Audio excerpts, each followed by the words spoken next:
Welcome. In this video I'm going to walk you through how to enter restricted stock units into the plan. In this example here we're working with Jane and she receives an income of $150,000 which we've entered into the plan. As part of her compensation she also receives restricted stock units, so we'll want to add them in using the new feature.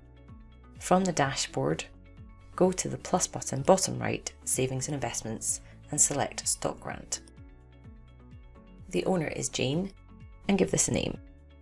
The grant type here is restricted stock unit, and there are other options here for share options. So in this case, Jane was given the restricted stock unit grant in 2023. So that is the date I put in for the grant date. The current price is the price the shares are worth right now at the beginning of the start of the Voyant plan.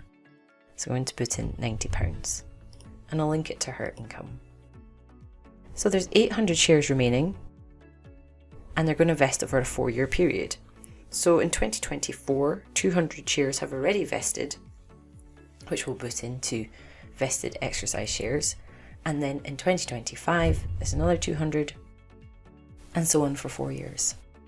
So in growth, this is the value that the shares are going to grow at over the course of the plan, before and after vesting. Invested exercise shares, so let's enter in the 200 of shares she got in 2024. And at that point they were worth £88 per share. So now we go to future vesting.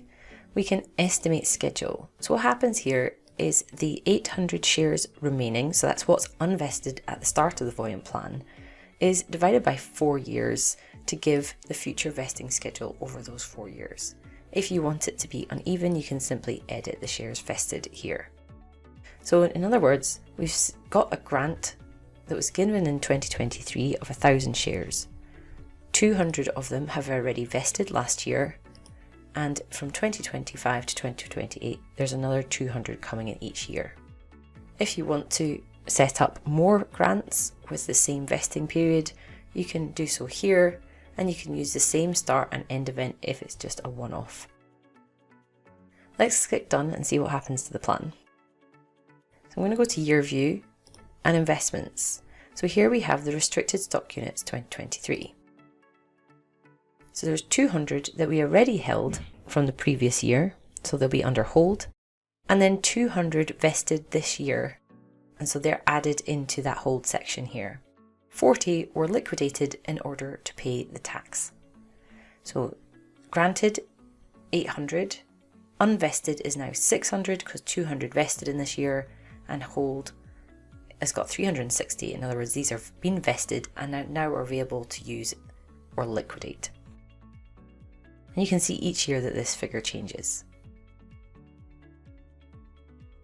If we go to the taxes chart, the restricted stock units are taxed in the plan, so there's a slightly higher tax in these 4 years where there's restricted stock units compared to just being the income in the plan. And similarly in the assets chart, there's only the restricted stock units in this plan, and you can see the assets step up as the units vest. What if we want to take money out of this account?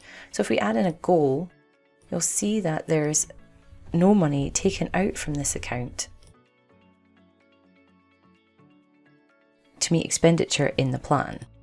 So even though there's the restricted stock units available, Voyant doesn't automatically take money from them. To take money from them, you go to your savings and investments, select the stock grant and go to liquidation. So in this case, we're going to do a fixed amount from retirement of £20,000 per year. If you want to vary that liquidation, you can go to steps and you can add a step to change the liquidation amount at a future time.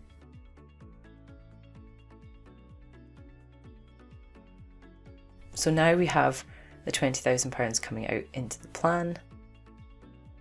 It's classed as employment income. And if we go to dual chart, you'll see the assets chart run down as the stock units are used in the plan. If you need help at all, click on the client name and click on request support if you need help about a specific plan, or email support@planwithvoyant.com if it's a general question. Thanks for listening.